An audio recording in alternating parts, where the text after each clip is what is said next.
نێچیروان بارزانی ئیرۆ سەعەتی 11:37 بەری نیڤرۆ لە پەرلەمانێ وەکە سەرۆکی هەرێما کوردستانی هاتە هەڵبژاردن دەبێت دوویەمین سەرۆکی هەرێمی.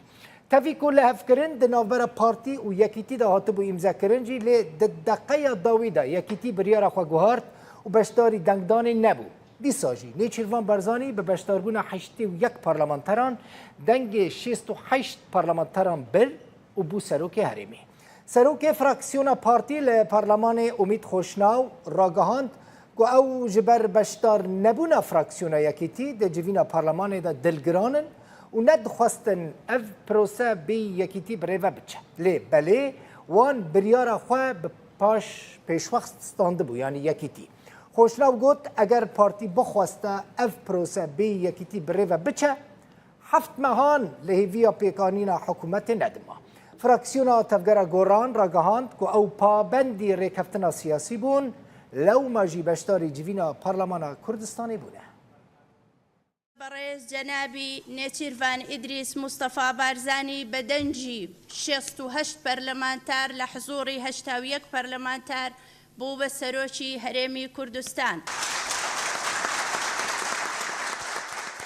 بێ ئامادەبوونا فراکسیۆنا یەکێتیە نیشتیمانیا کوردستانê پارلەمانتۆیا کوردستانê civiya û Nêçîrvan Barzanî berbijêrê Partiya Demokrata Kurdistanê ji koma 81 parlamenterên amade bû به دنگ 68 پارلمانتران وکه سروکی هریما کردستان هاته هلبجارتن.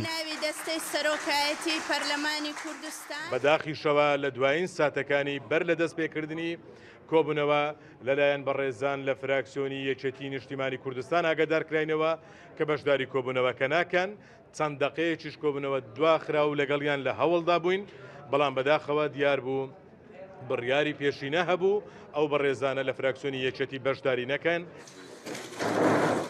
سەرۆکا فراکسیۆنا یەکێتیە دەبێژە ئەv پابەندی بڕیارە پارتیا خۆنە و ژە بەروەیەکێژی بەشداری دە جوینێدە نەکردنە. فراکسیۆنا بەرەیە تورکمانیژی بە باش دەزانە کو یەکێتی نەی پاشکۆ خستن.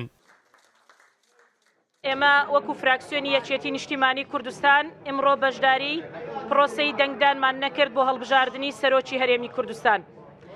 دیارە ئێمە وەکو فراکسیۆنی یەکێتی لە پەرلەمانی کوردستان کە متمانە پێدراوی ئەندامانی یەکێتی نیشتیمانی کوردستانین و پابەندین بە قەراری سیاسی حزبەکەمانەوە لە چوارچێوەی ئەو ئیتیفاقەی کە کردوویەتی. یەکێتی حزبێکی گرنگە و فاکتەرژی گرنگە لە معادلی سیاسی لە هەرێم دەبایە بەشداربایە و دەبایە پشتوانی لەو پرۆسەیە بکردبایە.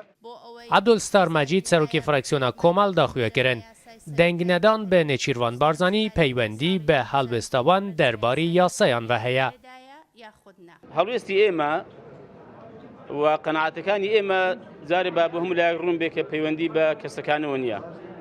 پەیوەندی بە سیستەم و پەیوەندی بە یاساکانەوە هەیە. فراکسیۆنا یەکگرتوویە ئیسلامیژی هیوی دیکە هەلبژارتنا سەرۆکی هەرێما کوردستانê ببەت دەرفەتێک ji بۆ یەکریزیان نیشتیمانی.